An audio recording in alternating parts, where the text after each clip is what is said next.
Hello, আজকে হচ্ছে আমি টবে কীভাবে আদা চাষ করা যায় ও তার মাটি তৈরিটাও তোমাদের সাথে শেয়ার করব। এই যে দেখো, এখানে আমি হচ্ছে গিয়ে ইটের মতো মানে খোয়া খোয়া মাটি ওগুলো নিয়েছি, ছাই নিয়েছি, বালু নিয়েছি আর নর্মাল মাটি নিয়েছি। ওটা মানে কম্পোস্ট মাটি, আমি কম্পোস্ট সার বানিয়ে ওরকম মানে মাটির সাথে মিক্স করে নিয়েছি। এগুলো সব একসাথে মিক্স করে নেব। তারপর হচ্ছে এই আগে খোয়া খোয়া মাটিটাকে নিচে দেব, তাহলে হচ্ছে গিয়ে পানিটা জমবে কম। এরপর হচ্ছে যেটা বানিয়েছি মাটি ওটা দেব। এখানে আমি হাড় গুঁড়ো, শিং গুঁড়ো এইসব ইউজ করিনি, কারণ আদা চাষের ক্ষেত্রে এটাই প্রযোজ্য হবে। এখন এখানে হলুদ মাখিয়ে নেব, নাহলে ফাঙ্গাস আক্রমণ করতে পারে, মানে এতে সাদা হয়ে যায়, তারপর যে মরে যায় গাছটা, এর জন্য হচ্ছে।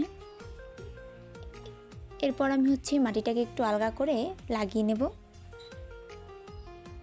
এই দেখো পুরোপুরি মানে সবগুলোই লাগিয়ে নিচ্ছি। বেশি লাগাবে না, তাহলে মানে তারপর উপর থেকে আমি মাটি ছড়িয়ে দেব।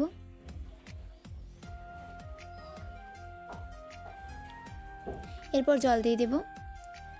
বাই, এবার পরের ভিডিওতে আবার দেখা হবে। এটার মানে